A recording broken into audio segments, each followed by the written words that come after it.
আসসালামু আলাইকুম। পুলিশে যদি আপনাকে গ্রেফতার করে বা আটক করে সেক্ষেত্রে আপনি কি করবেন? দেখেন, স্বাভাবিকভাবে আপনাকে যখন গ্রেফতার করবে তখন আপনি আতঙ্কিত হবেন না। আপনি প্রথম যে কাজটি করবেন সে কাজটি আমি বলে দিচ্ছি। গ্রেফতারের কারণ জিজ্ঞাসা করবেন, অর্থাৎ আপনাকে কেন গ্রেফতার করা হচ্ছে, কি কারণে গ্রেফতার করা হচ্ছে।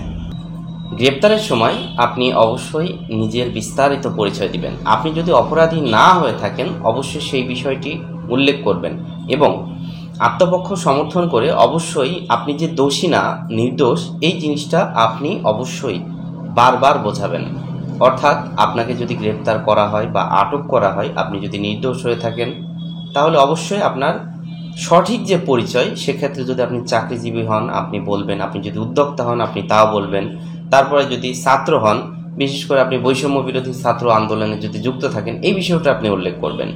কারণ বৈষম্য বিরোধী ছাত্র আন্দোলনে যদি যুক্ত থাকেন সেক্ষেত্রে আপনার হয়রানিমূলক অতীতের মামলা হতে পারে, যাই হোক বিভিন্ন কারণে হতেই পারে। সেক্ষেত্রে আপনাকে অবশ্যই নিজের পরিচয়টা দিতে হবে প্রাথমিকভাবে। যদি আপনি নির্দোষ হন তাহলে অবশ্যই তখন আপনাকে ছেড়ে দিবে, আর যদি দোষী হন সেক্ষেত্রে অবশ্যই আপনি আইন এখতিয়ার রাখে, সেক্ষেত্রে আপনি পরের স্টেপগুলো ফলো করবেন। আপনার পেশাগত পরিচয়পত্র ও জাতীয় পরিচয়পত্র আপনি অবশ্যই দেখাবেন, সাবমিট করবেন। আচ্ছা, চতুর্থত যে কাজটি আপনাকে অবশ্যই করতে হবে, আপনাকে একজন আইনজীবী সহায়তা নিতে হবে।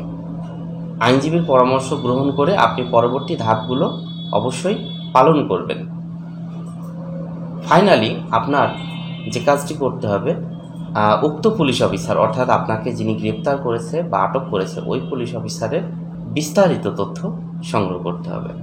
অবশ্যই আপনাকে অফিসারের তথ্য সংগ্রহ করতে হবে, অর্থাৎ উনি কোন থানাতে কর্মরত বা কোন ক্যাম্পে কর্মরত এই বিষয়গুলো, অর্থাৎ উনি আপনাকে সঠিকভাবে অর্থাৎ বৈধভাবে গ্রেফতার বা আটক করার অধিকার রাখে কিনা এটাও আপনাকে জানতে হবে।